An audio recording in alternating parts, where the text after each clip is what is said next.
Hello everyone, स्वागत है आप सभी का मेरे इस यूट्यूब चैनल पर। मैं हूं साक्षी। आज हमारा टॉपिक है WH फैमिली।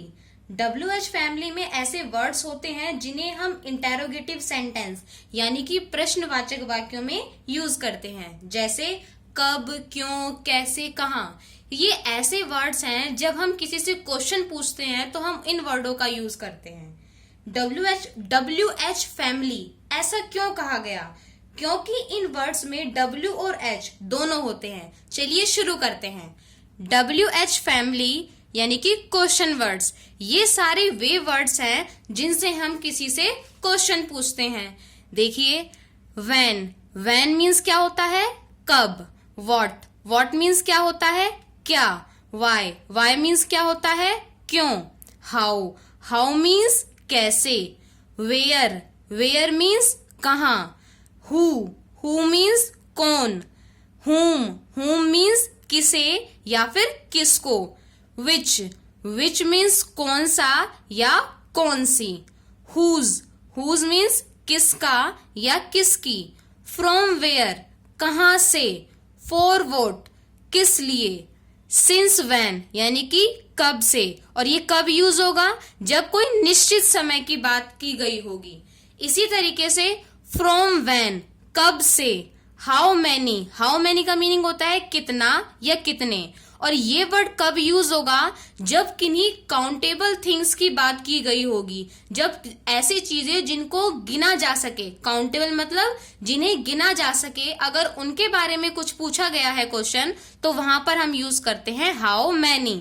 इसी तरीके से हाउ मच मतलब कितना या कितने, ये यूज होता है अनकाउंटेबल थिंग्स के साथ। यानी कि ऐसी चीजें जिन चीजों को गिना नहीं जा सकता, अगर उसके लिए क्वेश्चन पूछा है तो वहां पर यूज होगा हाउ मच।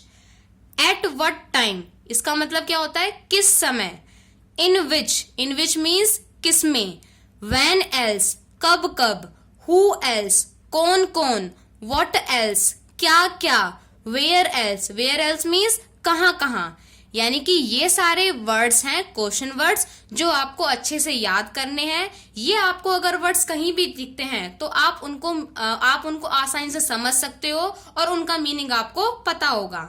अब ये पता चलने के बाद हमें ये भी पता होना चाहिए कि इनको सेंटेंस में किस तरीके से और कहाँ पर यूज किया जाता है। तो उसका रूल होता है, सबसे पहले ये वाले वर्ड आएंगे जो ये हमारे WH फैमिली के वर्ड हैं, WH फैमिली। उसके बाद आएगी HV यानी कि हेल्पिंग वर्ब।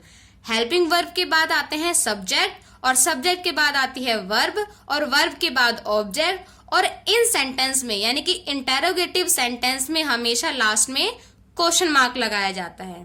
अब यहाँ पर हेल्पिंग वर्ब और वर्ब ये टेंस के अकॉर्डिंग लगाया जाता है। जब आप टेंस सीखेंगे, किस टेंस में कौन सी हेल्पिंग वर्ब और कौन सी वर्ब की फॉर्म यूज की जाती है, ये वहां सीखेंगे। अब यहाँ पर हम थोड़ा देखते हैं HV यानी कि हेल्पिंग वर्ब।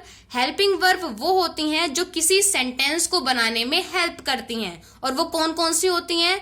डू या does, is, am, are, did, was, were, has, have, had, will या फिर शैल।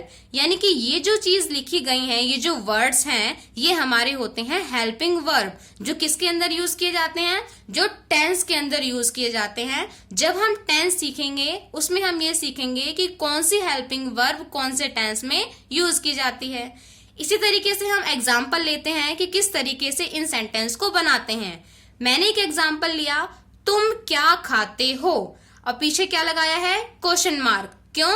क्योंकि इन वर्ड्स में, इन सेंटेंस में हम क्वेश्चन पूछ रहे हैं, और जिनमें हम क्वेश्चन पूछते हैं वो हमारे इंटेरोगेटिव सेंटेंस होते हैं, और उनके लास्ट में हमेशा क्वेश्चन मार्क लगता है। अब तुम क्या खाते हो, इसमें WH फैमिली वाला कौन सा वर्ड है? तो यहाँ पर देखिए, आपको दिख रहा है क्या वर्ड आ रहा है? क्या। और क्या को इंग्लिश में क्या कहते हैं? व्हाट कहते हैं। यानी कि हमें WH फैमिली का वर्ड मिल गया। रूल के अकॉर्डिंग सबसे पहले क्या आता है? WH फैमिली का वर्ड, वो हमने यहाँ पर लिख दिया व्हाट। अब उसके बाद क्या है? Helping verb. अब ये हेल्पिंग वर्ब हमें कैसे पता चलेगी? इसे पता करने के लिए हमें ये पता होना चाहिए कि जो ये सेंटेंस है वो किस टेंस का है। तो इसके लास्ट में आ रहा है ते हो, और हमने पढ़ा है कि जिसके लास्ट में ते हो आता है वो हमारा प्रेजेंट इंडेफिनिट टेंस का होता है।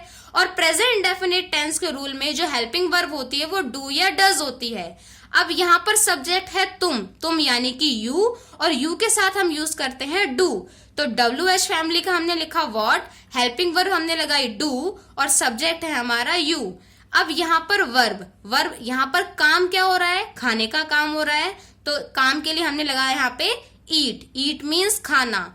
और प्रेजेंट इंडेफिनिट टेंस में वर्ब की फर्स्ट फॉर्म आती है, तो हमने यहाँ पे लिखा ईट यानी कि वर्ब की फर्स्ट फॉर्म। और इस सेंटेंस में कोई भी ऑब्जेक्ट नहीं है, तो हमने ऑब्जेक्ट के लिए कुछ नहीं लिखा, और लास्ट में हमने लगाया क्वेश्चन मार्क। तो व्हाट डू यू ईट, तुम क्या खाते हो।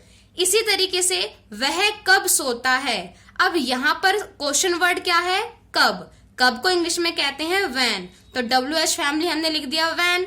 उसके बाद हेल्पिंग वर्ब सेम वही चीज ता है, यानी कि प्रेजेंट इंडेफिनिट टेंस है, और प्रेजेंट इंडेफिनिट टेंस में डू या डज में से कोई एक आता है।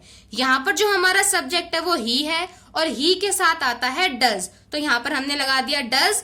WH family when, helping verb does, subject हमारा ही, और यहाँ पर वर्ब हो रहा है, यहाँ पे जो वर्ब है वो क्या है, सोना।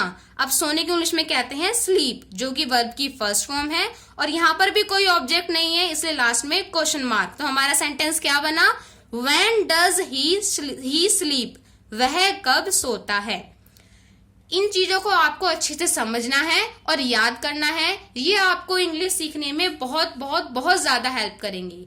अगर आपको मेरी ये वीडियो अच्छी लगी हो तो प्लीज मेरी वीडियो को जरूर लाइक करें और शेयर करें, और साथ ही मुझे कमेंट करें कि आपको मेरी इस वीडियो में क्या अच्छा लगा। Thank you.